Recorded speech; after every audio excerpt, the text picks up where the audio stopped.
Je vais laisser la parole à Pierre Lévy-Soussan, pédopsychiatre, qu'on a appelé propos conclusifs, qui va essayer de nous faire la synthèse entre ce que les différents experts vous ont présenté aujourd'hui et ce que les témoins ont bien voulu nous partager avec nous de leur vécu et de leur parcours de vie.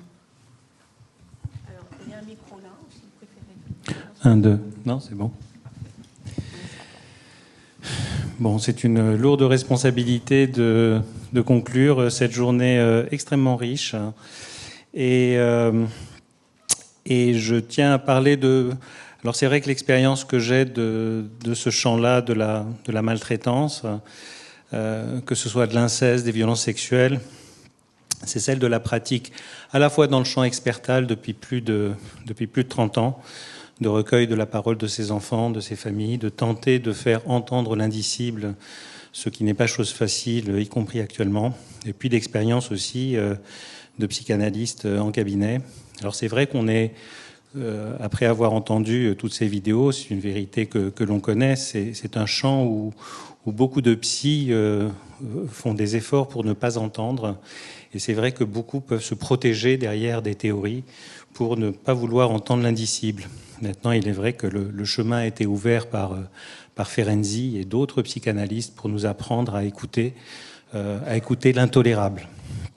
Et tout d'abord, je tenais à féliciter l'ensemble des intervenants pour la qualité et la profondeur et la richesse de leurs interventions qui donnent à la notion de complémentarité, chère à Georges Devreux, toute sa pertinence.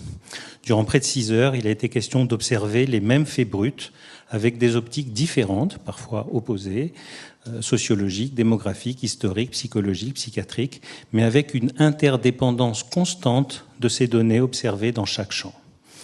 Nous ne sommes jamais trop pour mettre à jour l'invisible de l'impensable, du meurtre d'âme, pour reprendre cette expression utilisée par la première fois pour le cas de Kaspar Hauser, pour reprendre cette expression de la fin du 19e et reprise par les cliniciens post-ferenziens travaillant dans le champ des violences sur les enfants. Meurtre d'âme, au sens où il y a quelque chose, non seulement de la raison qui parfois a été d'abolie, mais parfois des raisons de vivre. C'est dire à quel point cette atteinte est quelque chose de profond, d'existentiel. Je souhaite souligner 6 points de ces témoignages, mais qui recoupent toute une clinique que l'on connaît par rapport à ce qu'il en est de l'inceste chez les garçons. Bon, je salue bien sûr le courage de ceux qui l'ont fait, leur générosité pour nous donner cette occasion de penser, parler, transmettre, enseigner encore et encore pour tous les professionnels, ce qui est de nos jours toujours invisibilisé. Ces scandales de tous les jours que de constater encore et encore, celle-ci, comme celle de l'absence de protection de l'enfant, malgré une parole criée dans les silences ou ces dénonciations implicites, malgré ces symptômes ou ces pathologies de l'agir, le chaos de la pensée, les aménagements pervers des relations à autrui sont si apparents. Le premier point est celui qui a été souligné à plusieurs reprises, c'est celui de la honte, qui est peut-être plus accentué chez le garçon, avec tous les questionnements identitaires qui ont été soulignés par notre collègue canadien. Et ce questionnement identitaire n'est pas pour nous surprendre, dans le sens que la construction de l'identité est avant tout quelque chose de relationnel. Quelque chose de relationnel qui se passe dans le champ extrêmement précoce. Donc par rapport à ce sentiment d'avoir été violé dans son intimité, pour le moins de cette intrusion, il va y avoir un certain nombre de symptômes défensifs, protecteurs. Et il faut bien voir ces symptômes de l'enfant, puis de l'adolescent, puis de l'adulte, comme justement des défenses secondaires. C'est pas du primaire, c'est du secondaire, c'est du construit. Que ce soit dans le champ fantasmatique, que ce soit dans le champ des conduites, que ce soit dans le champ, c'est quelque chose qui est secondaire par rapport à tout ce bouleversement psychique qui a été provoqué par ce choc, par cet effroi. Donc bien sûr, il peut y avoir des fuites dans la sexualité, il peut y avoir des fuites de la sexualité, que ce soit dans l'agression des hommes, des femmes, des homosexuels, le refus de sa masculinité, voire de sa féminité, refus de la différence des sexes, ou au contraire acceptation outrancière et agressive.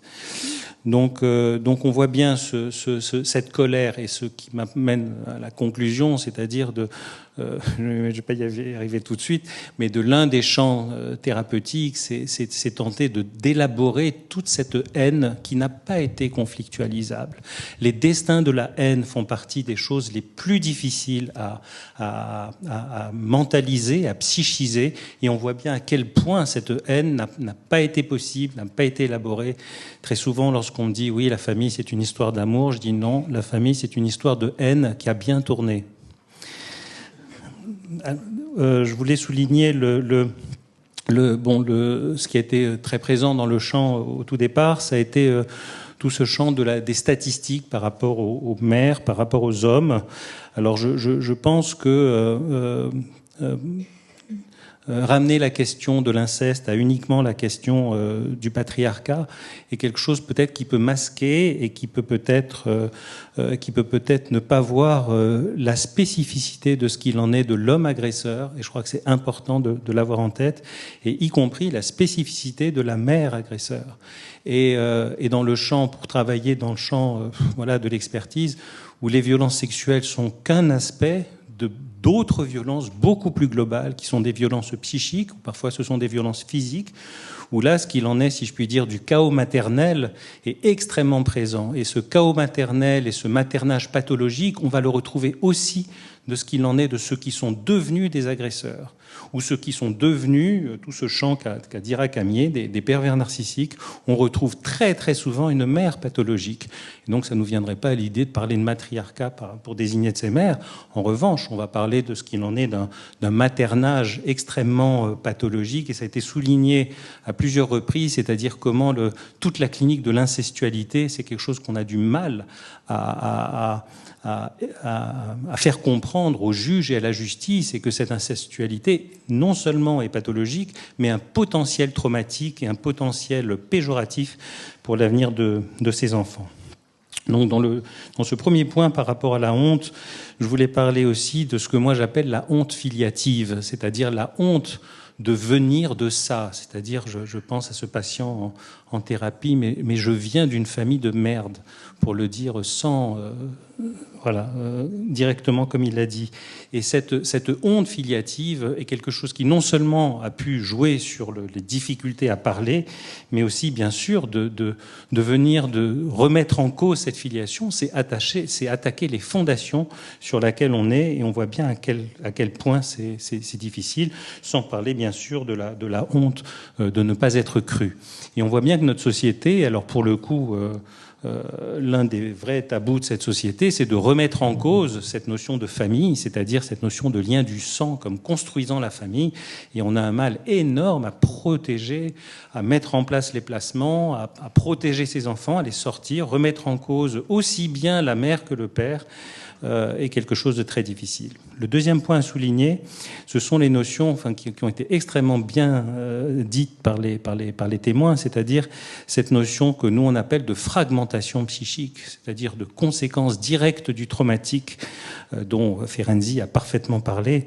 Et on voit bien comment je le cite, le choc est équivalent à l'anéantissement du sentiment de soi, de la capacité de résister, d'agir et de penser en vue de défendre le soi propre. Et là, on voit bien à quel point c'est quelque chose d'en soi d'extrêmement destructeur, et que les moyens de lutter par rapport à ça vont être difficiles, que ce soit dans les sentiments d'angoisse, d'insécurité, d'image de mort, d'addiction. Alors l'addiction au porno est l'une des méthodes, mais il y a aussi des addictions à la violence, l'addiction à la violence, à l'agressivité exercée sur l'autre. C'est Sébastien Boel, que vous connaissez, qui parlait bien de comment il est rentré dans toute une adolescence faite de violence pour tenter de lutter par rapport à ces images. C'est pour ça qu'il faut toujours voir cela comme des stratégies de survie psychique, et à aucun moment de moraliser ce genre de défense.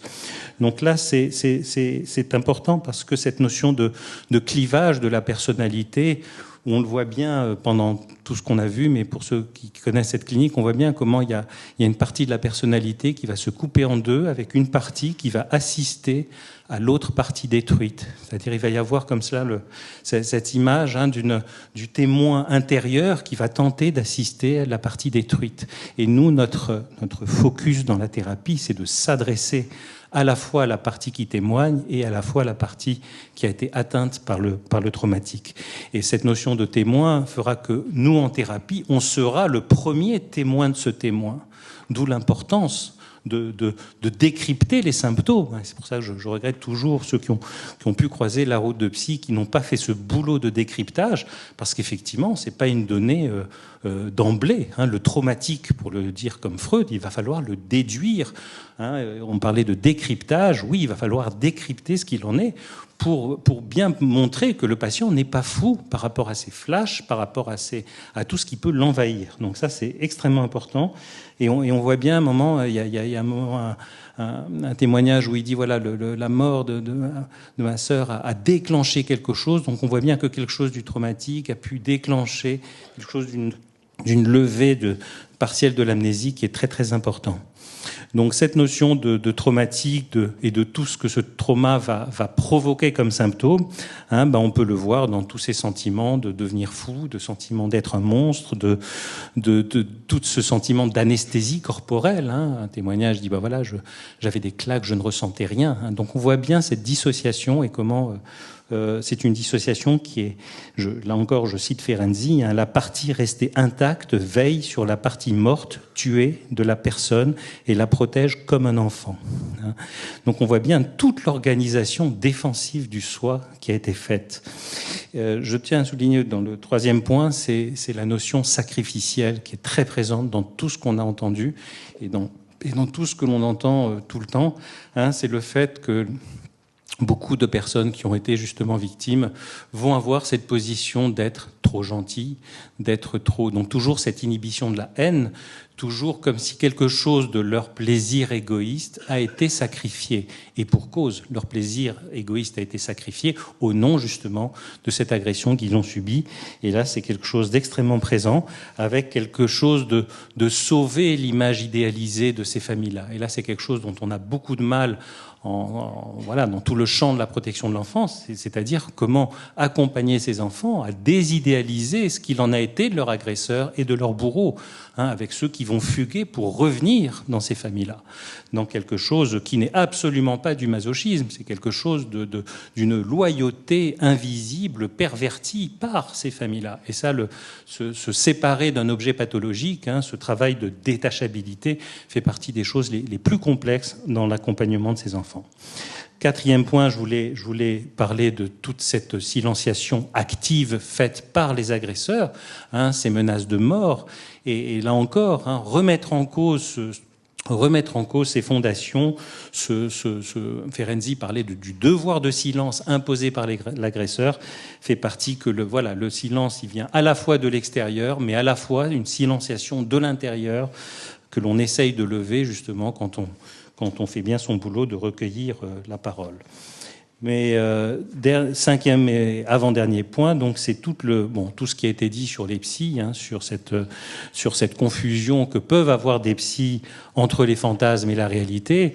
Et là, il a été souligné à quel point c'est important de dépasser ce champ-là et de se replonger un peu dans tous les travaux qui ont été faits par les post-ferenziens qui justement ont vu l'importance de voir qu'est-ce que c'est qu'un clivage, qu'est-ce que c'est que du traumatique, qu'est-ce que c'est que les conséquences du traumatique qui vont tout remanier chez l'enfant, y compris, entre guillemets, son Oedipe. Et l'Oedipe, il ne faut pas le voir comme quelque chose de... Donc là, la différence de ce qui a été dit, je ne pense pas du tout qu'il faille... comme l'ont fait beaucoup de psychanalystes qui ont jeté la réalité de l'inceste avec l'eau des fantasmes oedipiens. Donc pour reprendre un peu cette formule, je pense que l'Oedipe, si on prend toute cette constellation oedipienne au sens post-freudien, c'est-à-dire de voir non seulement ce que Oedipe a fait, mais surtout pourquoi il l'a fait. Et là, ce sont les post-freudiens qui se sont interrogés sur qu'est-ce qu'il en était de Laios, qu'est-ce qu'il en était de Jocaste, et qu'est-ce qu'il en a été de cette tentative d'infanticide dont il sait, dont il a survécu. Donc c'est vrai que lorsqu'on voit Oedipe comme un survivant, on ne voit plus Oedipe de la même façon. C'est-à-dire, du coup, c'est plus l'enfant qui est coupable de parricide et d'inceste. Non, c'est qu'est-ce qu'il en a été du champ parental qui ne se sont pas retenus. Et en fait, le complexe d'Oedipe au sens large du terme est justement cette notion de limite, d'interdit que les parents doivent avoir pour ne pas sacrifier l'enfant, soit à leur violence meurtrière, soit à leur vœu incestuel, de l'incestualité, etc. Et cette exigence de limite, c'est précisément ce qui va structurer l'enfant. Donc c'est pour ça qu'il faut voir l'Oedipe dans un champ beaucoup plus global et dans le champ de la constellation, et ne pas tomber dans le piège de certains psys qui vont, comme le dit Ferenczi, donc là c'est pas récent, vont sous-estimer la réalité traumatique dans la psychogénèse et vont surestimer le fantasme. Donc là encore, il est important de connaître toute cette clinique post-traumatique. Donc et peut-être qu'il y a une ligne de clivage, en tout cas c'est une hypothèse, entre les psys qui ont l'habitude de la clinique de l'enfant et de l'adolescent et des autres. Donc dans les témoignages, il y a le fait qu'une psy dans un BAPU a pu repérer les choses. Alors peut-être que le fait d'être clinicien dans le champ de l'enfance nous différencie un peu de ceux qui ne font que voir des adultes. Mais en fait, l'enjeu est là, c'est-à-dire comment on va devenir le témoin qui atteste qu'il s'est passé quelque chose et qu'il y a une réalité et que leur production symptomatique est secondaire à ce champ-là. Et enfin, dernier point avant de conclure, qui a été souligné pendant toute la journée, ce sont les conséquences filiatives. Bon, c'est vrai que moi, mon champ, c'est depuis 30 ans, c'est véritablement comment se construit un père, se construit une mère ou pas. C'est-à-dire que c'est pas parce que l'on est parent que l'on devient parent. C'est quelque chose d'une construction qui peut parfois ne pas arriver. Et les conséquences filiatives ont été dites quasiment. Les conséquences filiatives ont été dites quasiment par tout le monde. C'est-à-dire, mais c'est absolument pas compris par le grand public. Comment on peut refuser de voir sa mère, refuser de voir son père, couper les ponts avec la famille. Et là, je le vois là encore dans mon cabinet à quel point c'est inaudible sur un plan sociétal de couper les liens avec une famille pathologique. C'est totalement inaudible, et avec une vraie restauration parfois de la filiation qui se fait quand il y a un changement de nom ou quand il y a un procès. Ça, c'est important de conclure par ça, c'est-à-dire tout ce qui est le champ des défiliations, l'importance d'un procès parfois, et l'importance du champ du droit pour acter, pour légitimer une défiliation, c'est-à-dire une famille qui a été illégitime dans ses transgressions. Comment cela ne doit pas empêcher l'enfant de se légitimer plus tard dans une filiation qu'il, pour le coup, il pourra ne pas subir. Donc les conclusions de ce champ-là, c'est vrai que c'est un champ difficile. Je pense que la France est extrêmement en retard sur ce sujet. Et que pour reprendre les termes de Michel Lemay, collègue canadien que j'ai eu la chance de rencontrer, l'enfance dure toute la vie. Donc c'est pour ça qu'on a très peu de temps pour intervenir et que ce champ est un champ difficile que beaucoup se refusent de voir, de contempler, où s'intrique le sexe, la mort, le sens de l'existence, le mal, les désirs, les abysses de l'âme et de l'inconscient. C'est pour ça que nous n'avons qu'un espoir, que cette lumière médiatique, politique ne vienne pas à s'éclipser, que cette lumière tienne ses promesses quant au plan juridique, préventif, thérapeutique, pour éclairer le continent noir des violences sur les enfants, en particulier sexuelles. Donc c'est pour cela que nous sommes tous responsables. Il y a une sorte d'éthique, ce mot a été prononcé, il y a une éthique, si je puis dire, de notre place de témoin. Nous sommes, je le dis souvent, les ambassadeurs de l'enfant, de l'ambassadeur. Nous sommes l'ambassadeur de sa parole, et que à l'atteinte du corps de l'enfant, le corps social ne doit pas être indifférent. Et que l'attaque du corps de l'enfant remet en cause tout ce qu'il en est de la cohésion du lien social. Et c'est vrai que je souligne très souvent l'importance du corps juridique, pour le coup, pour redonner un sens aux limites qui ont été franchies. À un enfant qui a été chosifié, comment lui redonner une place de sujet. À la personne qui a été sans limite, lui redonner une place de limite. Et donc, la prison doit changer de camp, c'est-à-dire la prison psychique dans laquelle a été enfermé l'enfant. Peut-être qu'il y a quelque chose à faire d'une prison réelle du côté de l'agresseur. Je pense à ce procès Manéchez que vous connaissez sans doute, où la fille est sortie en disant « mais mon père est plus fort que tout, mon père est plus fort que les juges ». Bien lui en a pris que la justice n'a pas fait son boulot dans cette affaire. Il y a même un expert qui a pu dire il existe des incestes heureux. Donc c'est pour vous dire que là encore, dans le champ des experts psy, il y a aussi un ménage à faire. Et ce corpus juridique est celui qui pourra justement transformer un enfant ou un adulte en sujet de droit alors qu'il a été chosifié. Et là, je pense que c'est important pour lui restaurer une pluralité de destin. Je vous remercie.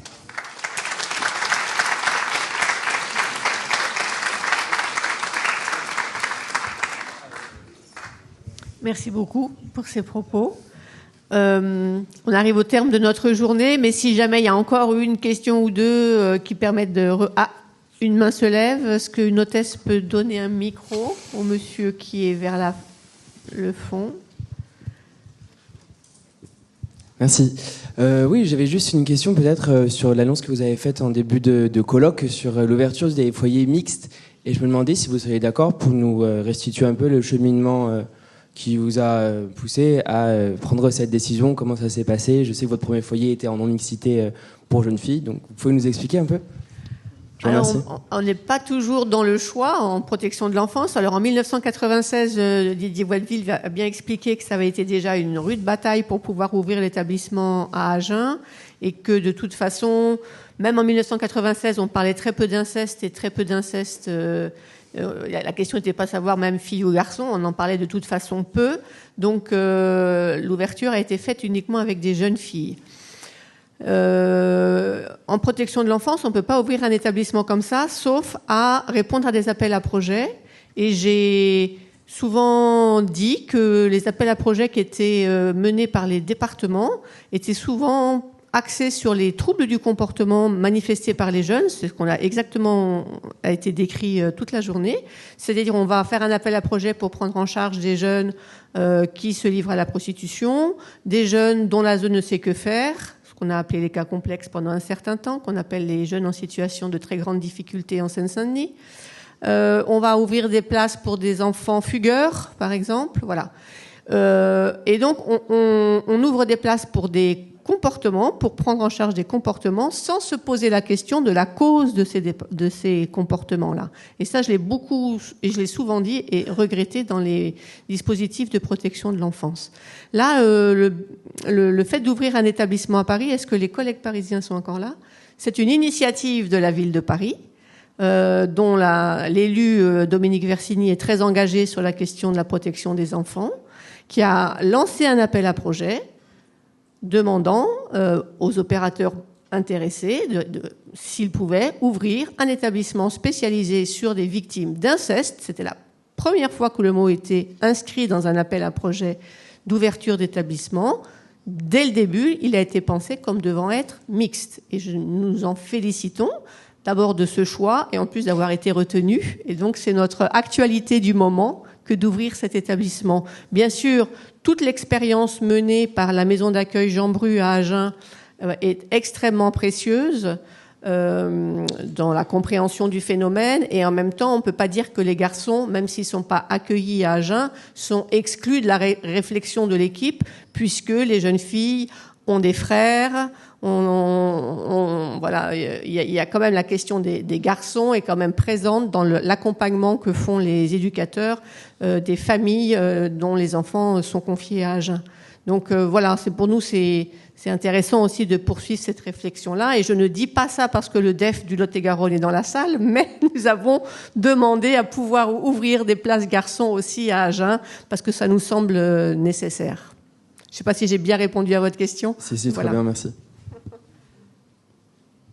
Y a-t-il d'autres questions? Oui, une personne là, et puis après on se quittera, mais...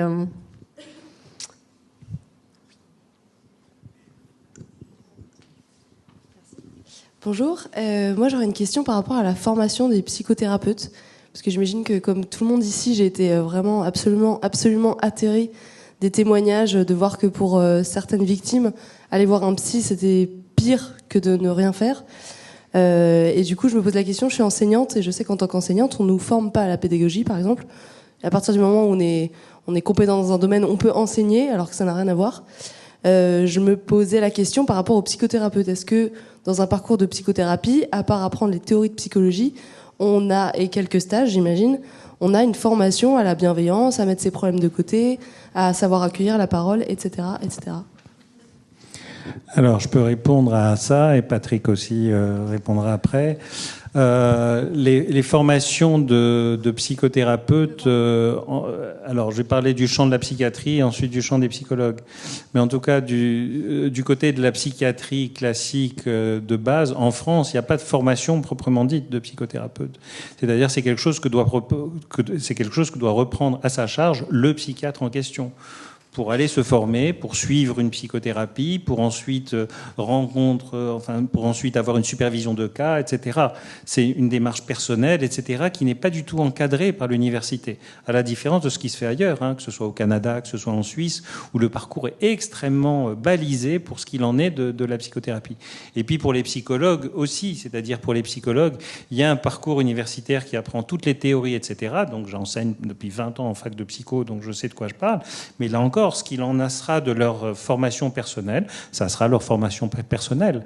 Il y a une grande résistance à ce que l'université se charge et assume cette position de former.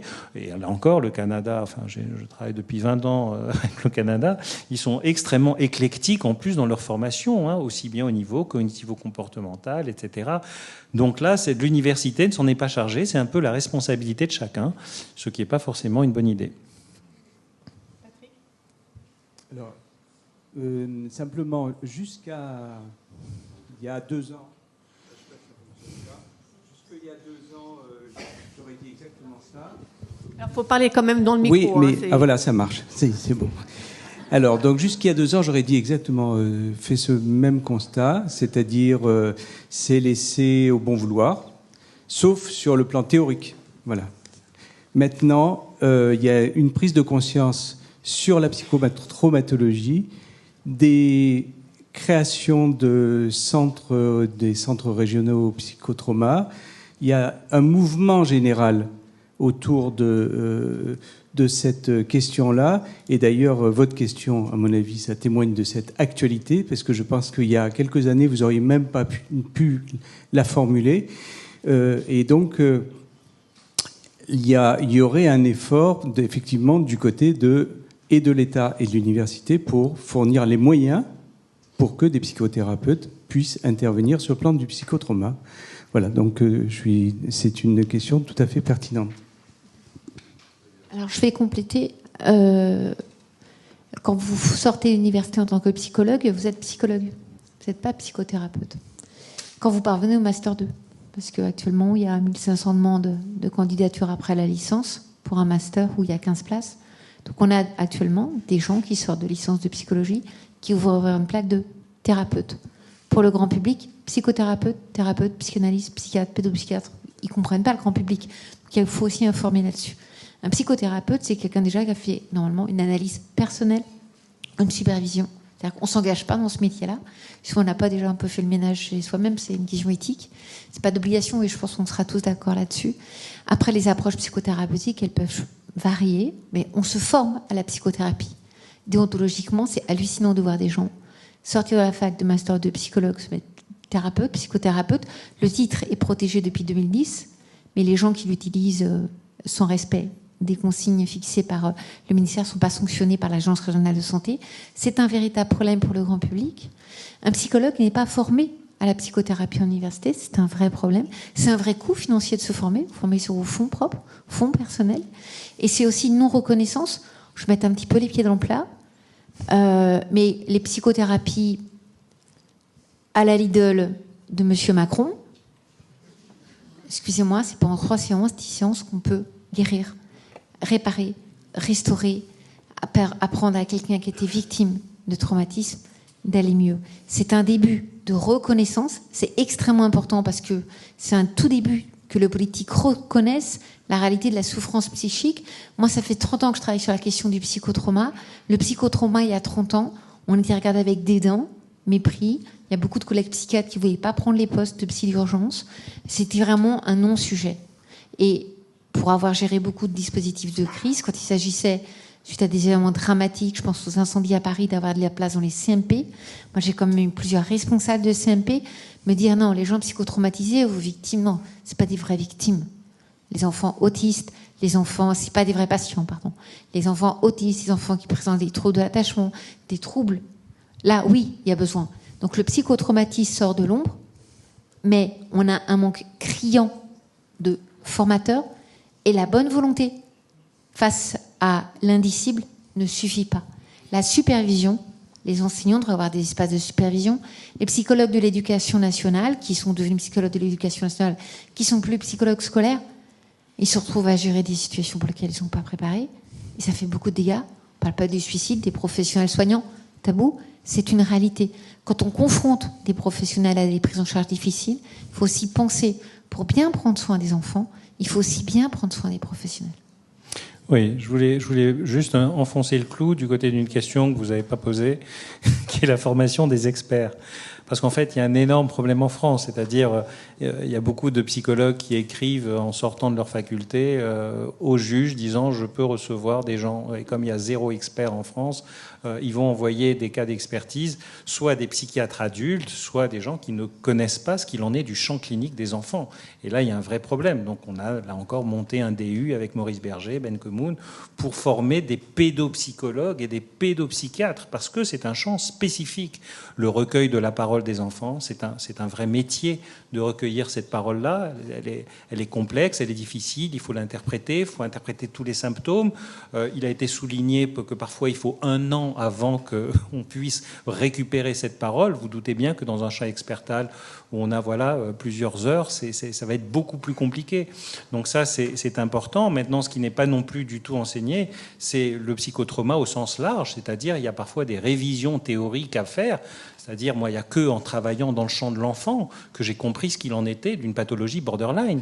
Parce que ce n'est pas du tout quelque chose qui est enseigné à la faculté en psychiatrie. C'est très souvent des théories endogènes, des théories constitutionnelles, mais pas du tout quelque chose de post-traumatique. C'est Mises qui en a parlé le premier des conséquences du traumatique qui vont faire toute cette clinique borderline. Donc c'est vrai que c'est tout un champ très spécifique et quand on commence à avoir le fil rouge du traumatique, on le tire tout le temps. C'est-à-dire c'est quelque chose qu'on retrouve dans énormément de pathologies somatiques, avec le score ACE qui ont fait les Américains. Donc quand on commence à poser les questions sur ce qu'il en est de l'enfance, oui, on va découvrir des tas de choses. Et c'est vrai que si ce genre de colloque peut pousser à la curiosité dans un champ qui n'a rien de facile, parce qu'on parlait en formation avec Soraya de ce qu'il en est du traumatisme vicariant, c'est-à-dire ce que nous, on prend dans le psychique en faisant ce genre de clinique. Et on comprend du coup que beaucoup de personnes s'en défendent, y compris dans le champ social, y compris auprès des juges, etc., qui veulent se défendre de ce côté impensable que l'on étudie. Pourtant, il en est de l'avenir des enfants de se pencher sur ce champ. Et on a une responsabilité tous. Bon, je trouve que ce sont des belles paroles pour terminer.